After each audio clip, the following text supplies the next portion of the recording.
हे students, हमने बेटा अपनी पॉलिटिकल साइंस या सिविक्स कह लो उसके 2 चैप्टर्स कंप्लीट किए। Chapter 29 marginalise groups and social justice and chapter 30 जो गवर्नमेंट की इकोनॉमिक पॉलिसीज़ पे बेस्ड था, राइट।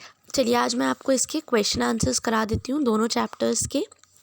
अपना वर्क भी, नोटबुक वर्क भी कंप्लीट करिए।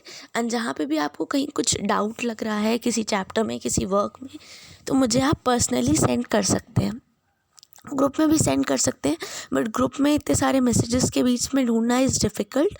तो अगर आपका डाउट या आपका जो भी आपको समझ नहीं आ रहा है वो अगर ग्रुप में ना सॉल्व हो तो आप मुझे पर्सनली भी भेज सकते हो। चलो टिक द करेक्ट ऑप्शन देखो जल्दी। They are also known as Dalits. Dalits किसको कहते हैं? शेड्यूल्ड कास्ट को, ठीक है। इसमें कंफ्यूज करेगा वो, SC देगा एक ऑप्शन, ST देगा एक ऑप्शन, OBC देगा, ठीक है। आपको करेक्ट ऑप्शन चूज़ करना रहेगा।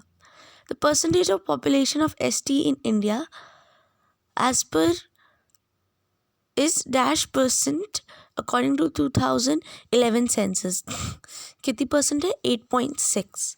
What is the percentage of seats reserved in government for the other backward classes? 27%. ठीक है। Which of the following religious committee is not declared a minority by the union government?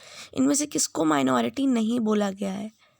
Jains को minority नहीं कहा गया है, right. True और false? Social caste are also known as, SC को हम आदिवासी कहते हैं? नहीं, ST को कहते हैं। शेड्यूल्ड कास्ट को नहीं कहते, शेड्यूल्ड ट्राइब्स को कहते हैं।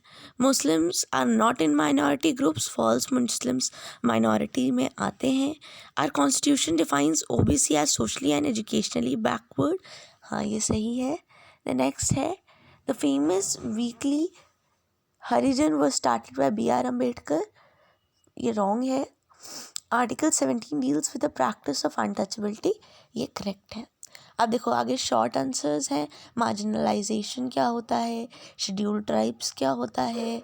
2 राइट्स बताओ जो माइनॉरिटीज़ को दिए गए, ये इंपॉर्टेंट है। 2 राइट या माइनॉरिटीज़ के पूछे गए आपसे, शेड्यूल्ड कास्ट या शेड्यूल्ड ट्राइब्स के पूछे जा सकते हैं, ठीक है। Mention 2 special rights given to minorities, ये लिख लीजिएगा। Role of Jyotiba Phule in the upliftment of untouchables, ये भी इम्पॉर्टेंट है।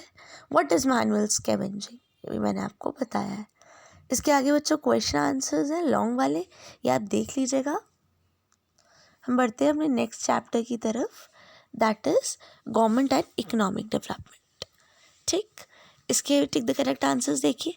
प्लानिंग कमीशन कौन से ईयर में बनी थी? 1950। 11th 5 ईयर प्लान कब से कब के बीच में था? 2007 से 2012। ये देख लीजिएगा, जहाँ पे भी आपको ईयर्स दिए गए हैं इस चैप्टर में एक बार वो इम्पॉर्टेंट है, ठीक है। आपसे पूछा जा सकता है कोई भी पॉलिसी क्यों फेल हुई एंड ऑल दैट, तो वो आप देख सकते हैं। What does PDS stand for? Public Distribution System, ठीक। The basic service to the urban poor aims at providing housing. Main क्या है? सबसे पहले तो हाउस। नेक्स्ट ट्रू और फॉल्स है। Prime minister is the ex officio chairman of the planning commission, बिल्कुल सही। At present the 11th 5 year plan is in cooperation, नहीं। 11th तो कब से था? 2007 से 2012 तक था ना। नेक्स्ट है cottage industry has no role in economic development, गलत। कॉटेज इंडस्ट्रीज़ और अदर स्मॉल स्केल इंडस्ट्रीज़ का भी काफ़ी रोल है।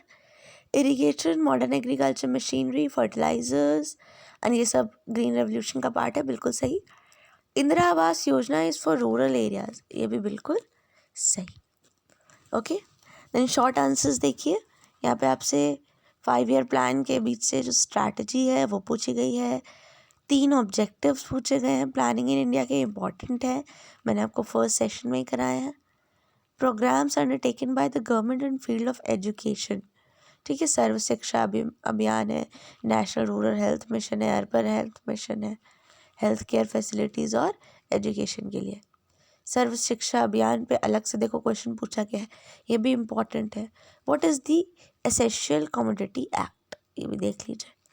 नेक्स्ट है आपके लॉन्ग आंसर्स, ये आप कर लेंगे। थॉट्स आपको करने की ज़रूरत नहीं है, बस आपको इतना ही करना है. Long answers. Thank you children.